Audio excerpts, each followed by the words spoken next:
کمال کی نیوز ہے دوستو، آج پوری دنیا اسلام کو بغیر پڑھے، قرآن و احادیث کا مطالعہ کیے بغیر عالم بنی ہوئی بیٹھی ہے۔ پوری دنیا اس طریقے سے اسلام کو پریزنٹ کر رہی ہے جیسے اس نے اسلام کو پوری طریقے سے پڑھ رکھا ہے اور اس پر ریسرچ کر رکھی ہے۔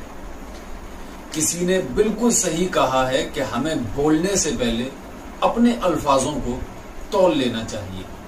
کیونکہ زبان سے نکلے ہوئے شبد اور دھنش سے نکلا ہوا تیر کبھی بھی واپس نہیں آتے۔ تو ہمارے ماننی ہائی کورٹ نے یہ بیان دیا ہے کہ مسلمانوں کو ایک سے زیادہ پتنیاں نہیں رکھنی چاہیے۔ ہماری نظر میں سپریم کورٹ کا بیان ہو یا ہائی کورٹ کا بیان ہو، بہت اہمیت رکھتا ہے، اور ہم اس کے تمام فیصلوں پر اپنے آپ کو سنتشٹ کرتے ہوئے آئے ہیں اور اس کے تمام فیصلوں کو مانتے ہوئے آئے ہیں۔ لیکن اگر یہ سپریم کورٹ یا ہائی کورٹ نے صرف اتنا کہا ہوتا کہ مسلمان عدالت کا فیصلہ ہے اس کو مانے اور صرف جو ہم کہہ رہے ہیں اسی پر عمل کریں، تو ہمیں کوئی بھی اعتراض نہیں ہوتا اور ہم خاموشی سے اس چیز کو ایکسپٹ کر سکتے تھے۔ لیکن آگے جو اسٹیٹمنٹ دیا ہے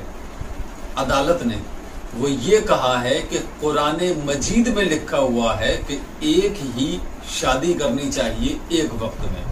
یعنی مسلمانوں کو ایک وقت میں ایک سے زیادہ بیویاں نہیں رکھنی چاہیے۔ یہ قرآن مجید خود کہتا ہے۔ یہ بات کہہ کر عدالت نے ایک سوال کھڑا کر دیا کہ اب مسلمانوں کی ذمہ داری بنتی ہے کہ وہ ایز اے مسلم اب قرآن مجید کو پڑھیں اور غور و فکر کریں، صرف اس لیے نہ پڑھیں کہ عدالت کے اس فیصلے کو دیکھیں کہ کیا یہ سچ ہے یا جھوٹ، بلکہ اس لیے قرآن مجید کو پڑھنا شروع کر دیجئے، ود میننگز اس کو سمجھنا شروع کر دیجئے، اور اگر وقت ملے تو ہر آیت کی تفسیر پر بھی غور و فکر کرنا شروع کر دیجئے، کیونکہ یہ سلسلہ اب رکنے والا نہیں ہے۔ اسلام پر بہت بڑے بڑے حملے ہونے باقی ہے، اور ان حملوں کو علم ہی کے ذریعے جواب دیا جا سکتا ہے، کیونکہ علم سے بڑی طاقت دنیا میں آج تک نہ بنی ہے اور نہ ان فیوچر علم سے بڑی طاقت کوئی بن سکتی ہے۔ تو جب ہم قرآن مجید کا مطالعہ کریں گے اور اس پر غور و فکر کریں گے، اور قرآن سے جب یہ ہم کوسچن کریں گے کہ اے قرآن ذرا یہ تو بتا کہ عدالت نے جو فیصلہ سنایا ہے کہ یہ فیصلہ قرآن کے اکارڈنگ ہے، کہ قرآن کہتا ہے کہ مسلمانوں کو ایک سے زیادہ ایک وقت میں بیویاں نہیں رکھنی چاہیے۔ قرآن مجید مسکراتا ہے اور مسلمانوں سے کہتا ہے، ایک آیت ہمارے سامنے کھول کر رکھتا ہے اور کہتا ہے مسلمانوں 2-2 3-3 4-4 شادیاں کرو، یعنی ایک ہی وقت میں آپ 2-2 3-3 4-4، دوبارہ سنیں، 2-2 3-3 4-4۔ قاعدہ یہ بنتا ہے، شروعات کرنی چاہیے تھی 1 2 3 4، لیکن قرآن مجید نے 1 کو بالکل چھوڑ دیا، شروعات ہی 2 سے کی ہے۔ یہ بات جج صاحب کو کون بتائے؟ اور جج صاحب تب فیصلہ سناتے قرآن کے اکارڈنگ جب انہوں نے قرآن کو پڑھا ہوتا۔ قرآن کو اگر وہ پڑھتے تب انہیں یہ معلوم ہوتا کہ قرآن مسکرا کر یہ کہہ رہا ہے کہ مسلمانوں 2-2 3-3 4-4 شادیاں کرو ایک ہی وقت میں۔ پھر آگے ایک بات کہتا ہے، بہت توجہ سے سننے لائق ہے، اگر تمہاری حیثیت، تمہاری اوقات،